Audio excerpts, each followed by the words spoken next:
emakumeok, gure gaitasunekin, gure indar eta esfortzuarekin, kirol honen parte garrantzitsua garela erakustea lortu dugu. eta emakumeen nazioarteko egunean harrotasun handiz futbola gure etxea dela. Oihu egiten dugu.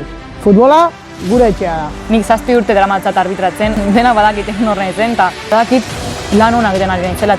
Emakumearen lana eta emakumeak egiten duen esfortzua baloratu behar da. Guk ere badaukagula toki bat berdegunean, bai barruan eta bai kanpoan entrenatzaile, koordinatzaile, direktibo, gisa. Tanto desde aquí, desde el banquillo sentadas, como desde ahí en el verde. Estamos pegando a la puerta cada vez más fuerte, que ya está derribada, ya estamos pasando una detrás de otra, estamos haciendo camino a todas las que vienen detrás. orain gelditzen dena da ezberdintasun hori, emandan salto horri jarraipena ematea.